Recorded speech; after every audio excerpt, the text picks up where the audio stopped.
very few people know that every body mind, at the moment that's 7 to 8 billion people on Earth, and all the previous body minds, very few people in the whole of the history of mankind know of the God-place disposition. There is only 2 dispositions of the body-mind.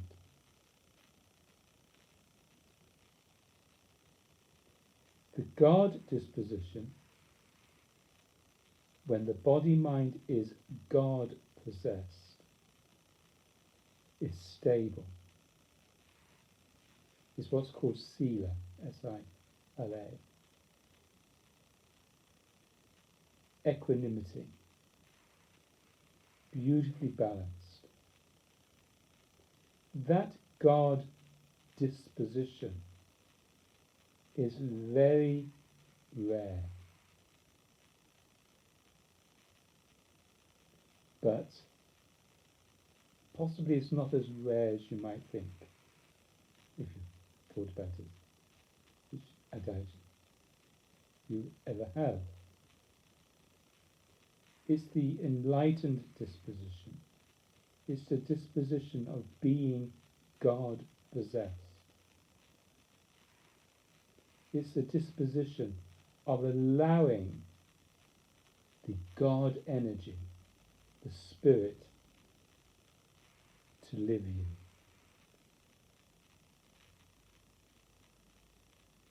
The other disposition, although seemingly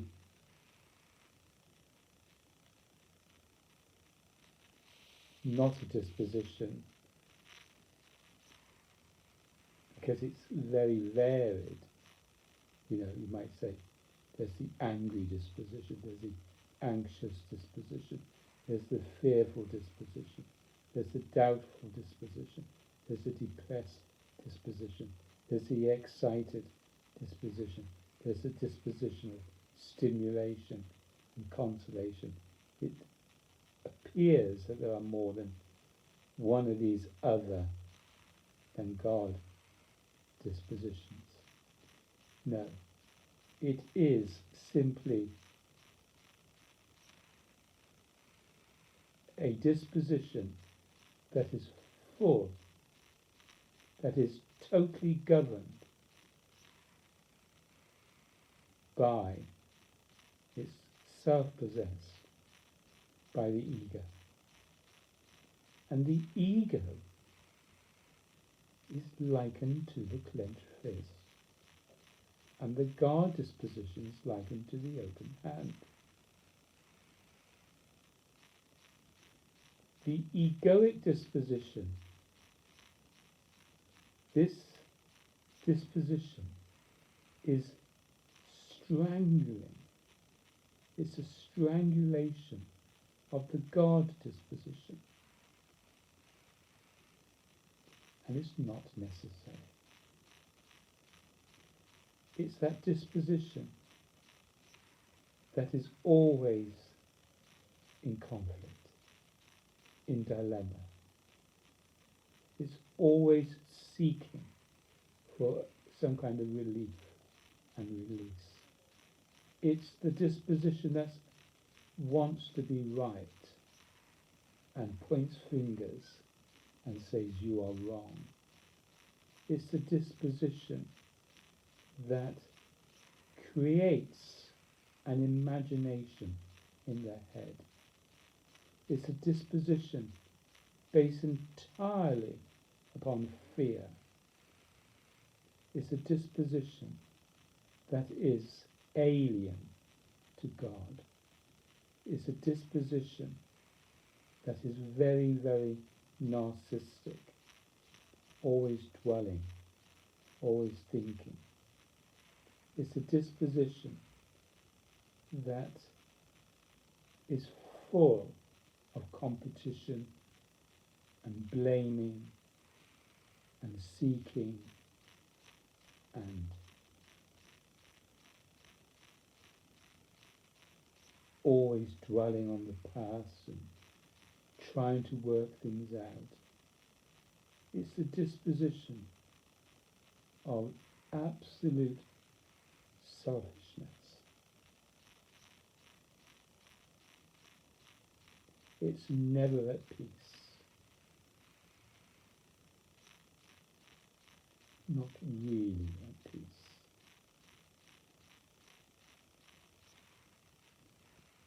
The God place, the God disposition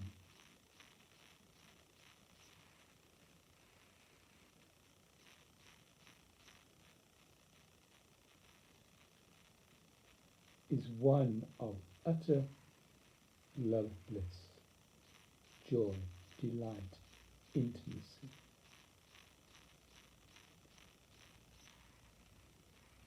It is a disposition that is very stable. It never fluctuates.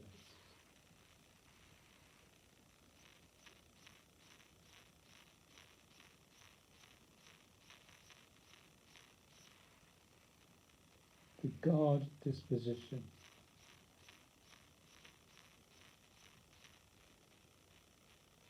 is unmade, unborn. The God disposition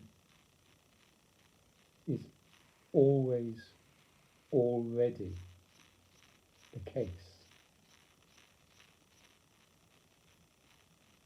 But because of this activity of what I call the subcontraction, the God disposition seems, apparently, never reachable, far away, maybe only found once one's dead, often called heaven and nirvana.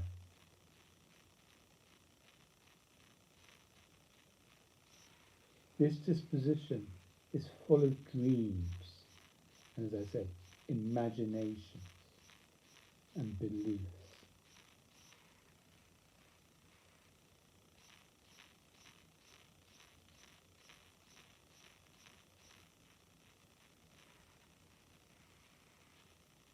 So the question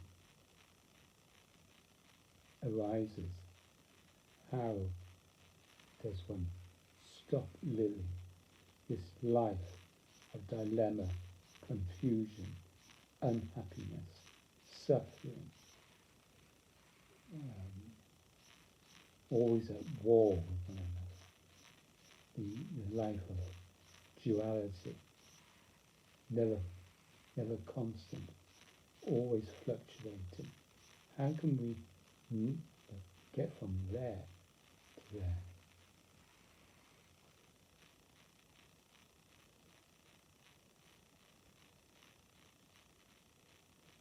That's why we need the help of people who are in this God disposition, this place of utter love bliss. And we need them to kick us up the backside. We need that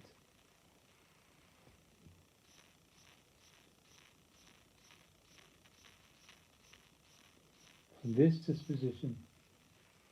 We want to be loved. From this disposition, we are loved. I say we, the body-mind is living as love, happiness, joy, delight, intimacy. It hasn't got to be manufactured.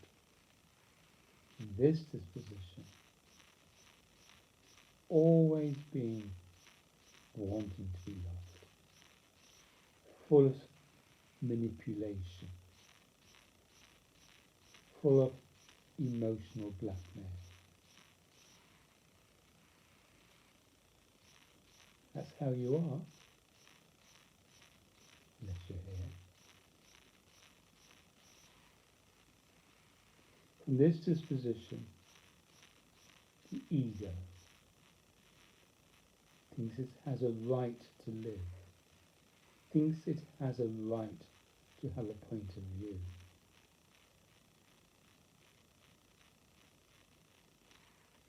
There's no points of view from this disposition. One sees clearly.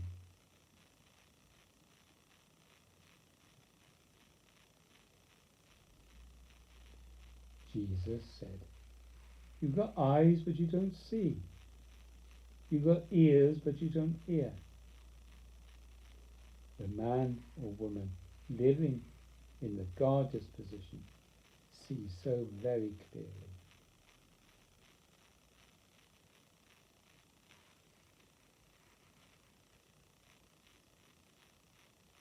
She or he has been born again, born of the Spirit.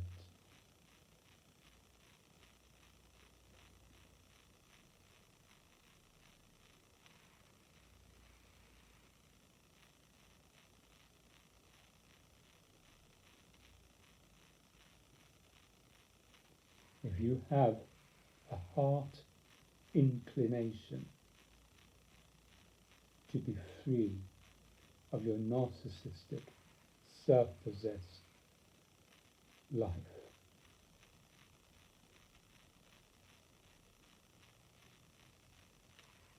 then start listening, start studying, start to read the teachings, the esoteric teachings, the hidden teachings of the great teachers.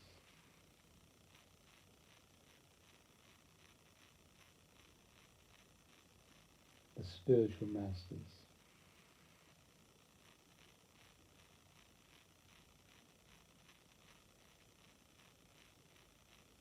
And one of the first things you will be asked to do is to surrender, is to subordinate.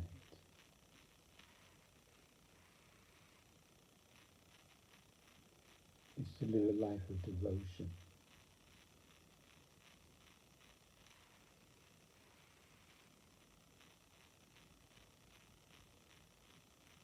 To begin to live a life of humility, of surrender, of living not for your egoic, imaginary self,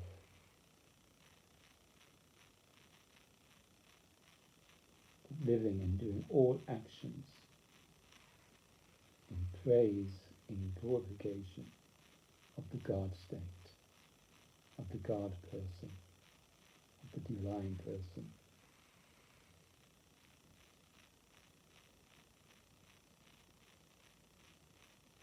The only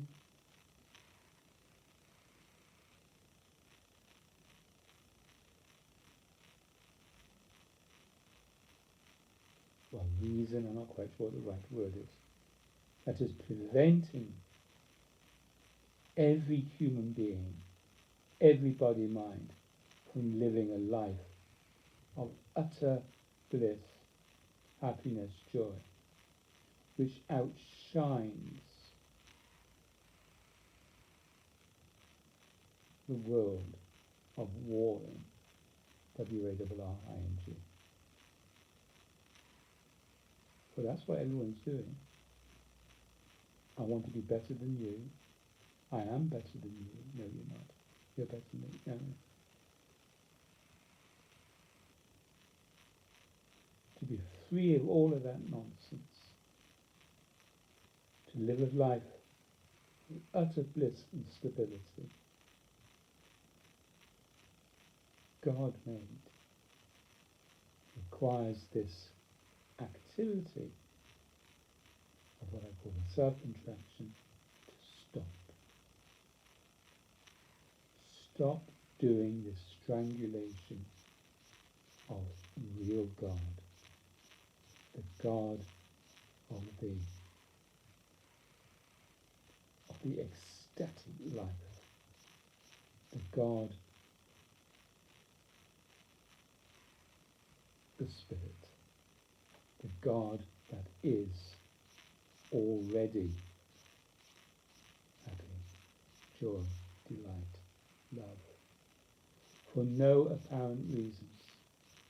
You see, from this disposition, everything has to have a reason.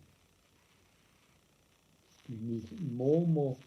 Everyone wants to know more. No, no, no, no, no. Knowledge, knowledge, knowledge.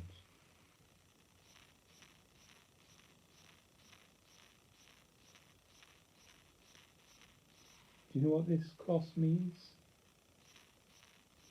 The cross means the death of this egoic birth, the death of the I.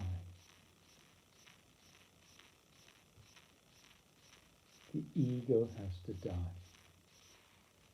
But the ego is really imagination. It's an imaginary disease.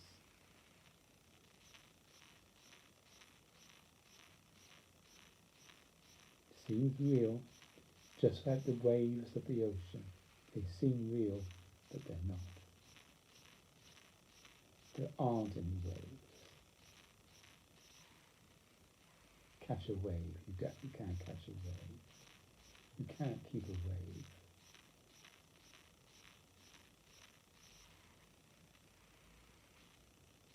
It's a contraction.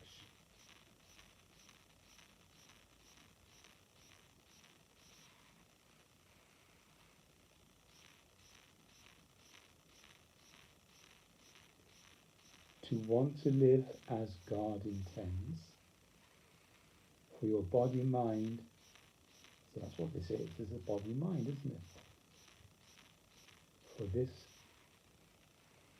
to be full of equanimity, balance, sila, S-I-L-A,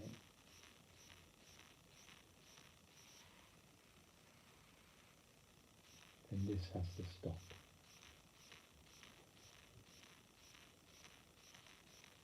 You have to take on disciplines. And the most important aspect of the body-mind that needs discipline is attention. For it's attention that keeps wandering.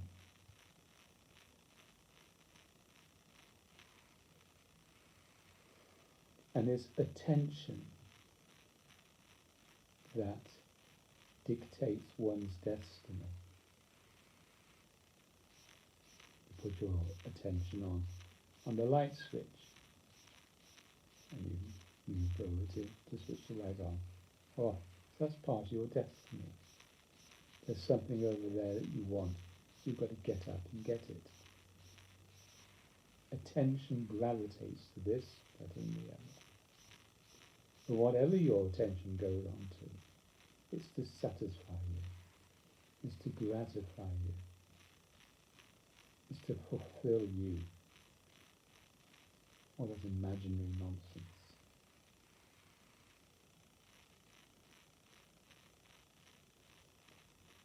You see, everyone surely wants to be rested, happy, in love.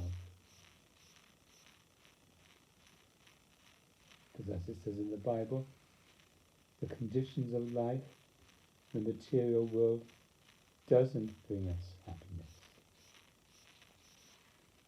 It seemingly does, but it's short-lived.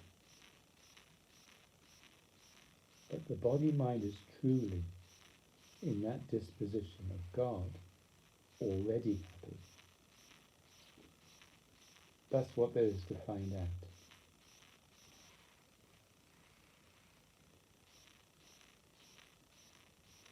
Only the unenlightened person will argue. There's no argument to argue when you're there.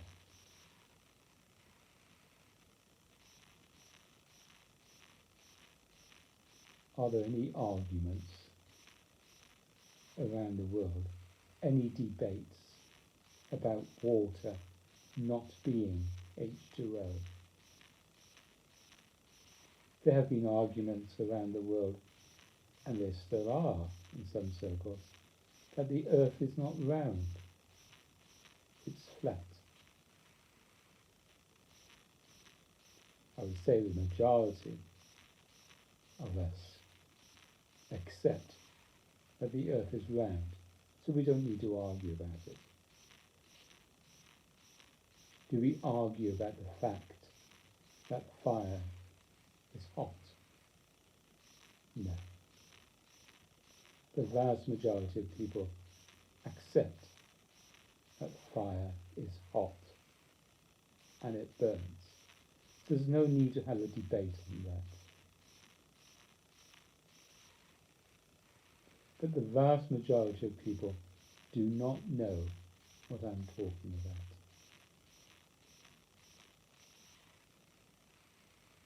The self-contraction, what on earth's that? Everything that comes from this is imaginary. So I don't ask you to believe in what I say. I do ask you to accept that what I have to say is true to me. And it could be true to you if you wish to find out. But first of all, you have to see what kind of person you are. This or this. And believe me, you don't like people believing me, but realize that you are this. And this is not good. Living like this is ugly, selfish, all about me, against you.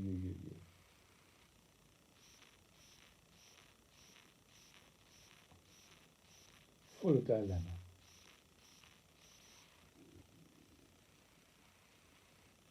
Always thinking. Always on the get. Get. Want.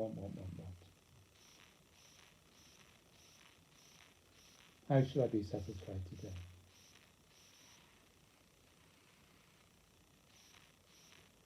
Always wanting more and more stuff to pleasurize you. There's only 3 considerations or subjects. There's only 3 aspects that we get so concerned about: money, food, and sex, which includes all relationships. Those are the 3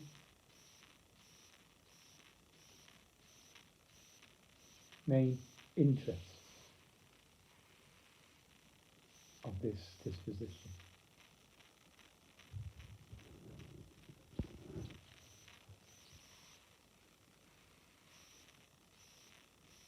You can read all you like about making a cake.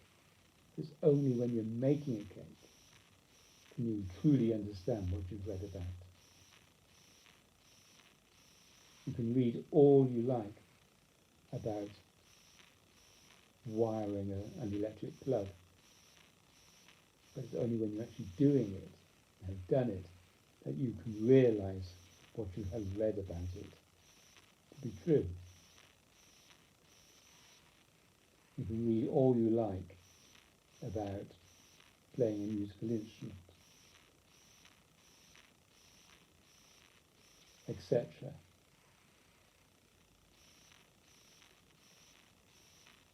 But this is not about textbook knowledge. It's about an actuality. You believed your mother when she said fire is hot and water is wet. You believed her that fire was hot and you were told not to touch fire. But of course, every human being has to touch fire whether intentionally or unintentionally, so that one can realize. You see, it's the realizations that matter in the end. Beliefs are just consolations.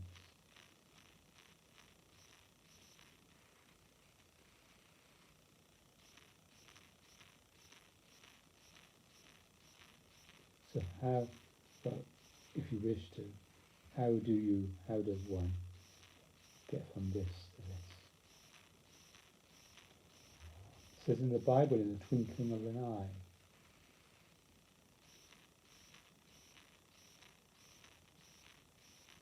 It says in the Bible, it's far easier for a camel to go through the eye of a needle than for a rich man to enter the kingdom of heaven. You see, from this disposition, you're full of yourself. It's only when it's all been released that you will enter the kingdom of heaven, which is now. Nirvana is now. Love bliss is now. Joy delight is now. Is only now. Now is continuous.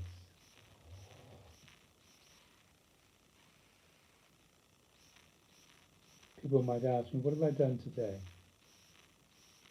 Where have I been today?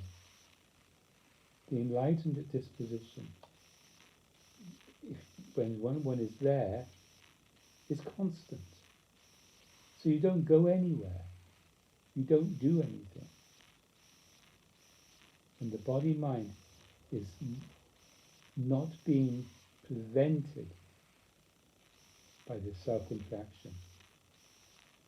When there aren't any knots and kinks in the body-mind, it's being lived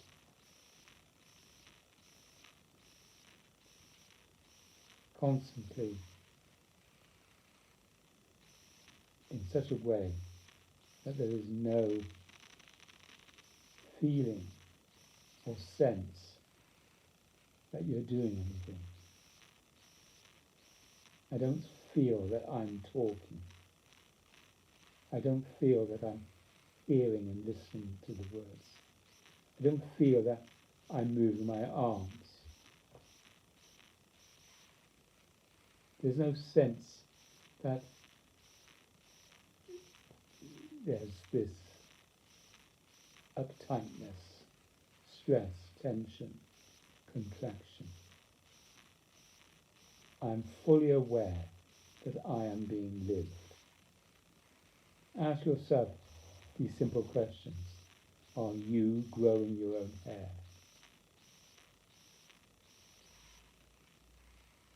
Are you growing your nails?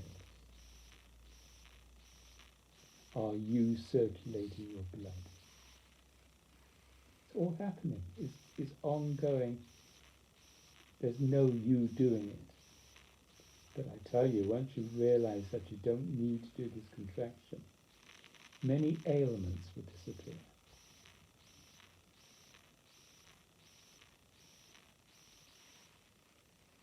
Many childhood illnesses that continue in your adult life will disappear. Because the contraction is preventing, is strangulating, like I said at the beginning. It's strangulating the divine force, the God force, the love bliss force. Love, when it's allowed to happen, is a great healer.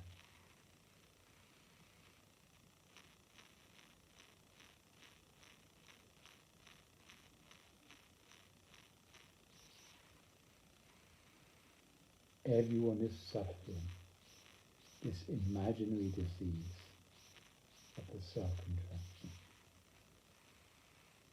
It's not good. It's not necessary. And very few people have discovered that it's not necessary.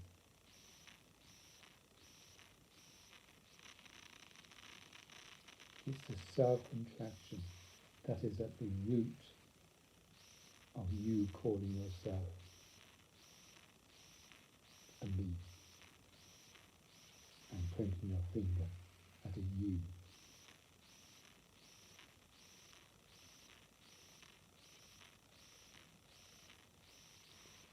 This place, this God place, is intimacy. There's a oneness, no division.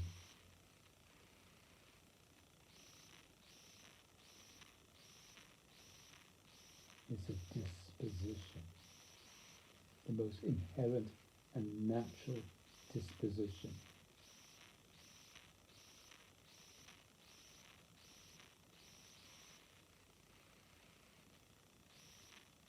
You simply have to be fed up with living like this to begin with.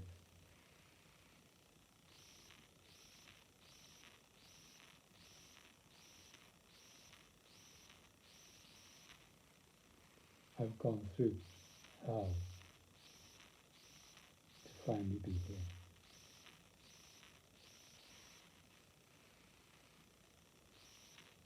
I chose to live a life of great difficulty, with many occasions of hellish rides, hellish episodes.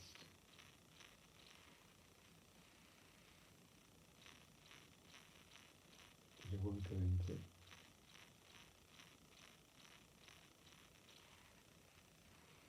For us to drink water, it's got to be cleansed of impurities. There's a lot of impurities to begin with. But the water is always there. The impurities, they don't actually interfere with the molecular makeup of water, so they can be drawn out. Pure, so the water is free of the impurities, and then it can be drunk. We wouldn't drink water that's full of impurities. That would be silly. Poisons. I don't quite know why I'm using that analogy, but that's what this disposition is about. It's free of those impurities of ego.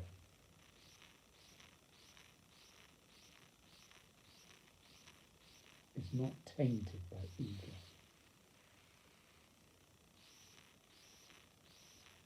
It is all vanished. It takes time for purification.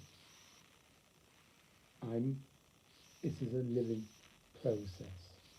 It goes on.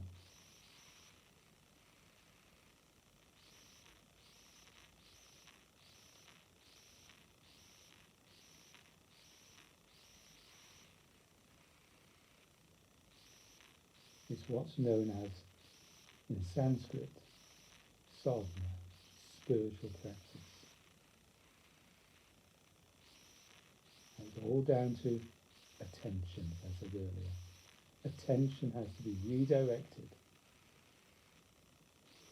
from off those things that you want to fulfill yourself. See, all that's part of a dream. You have to waken up from that dream. Awaken with a capital A to your true condition, your real God disposition. If you wish for my help, then do make contact.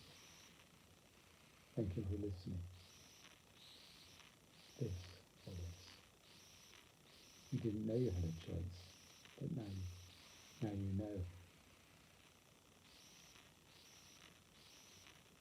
This is full of humour,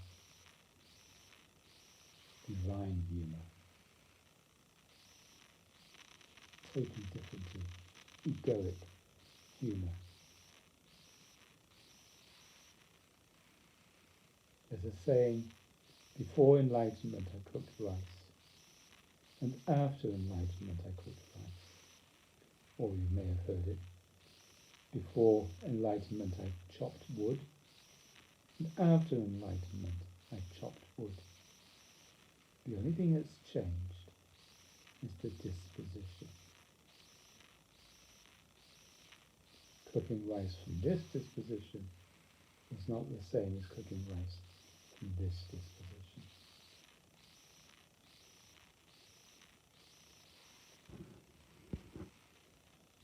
Thank you for listening.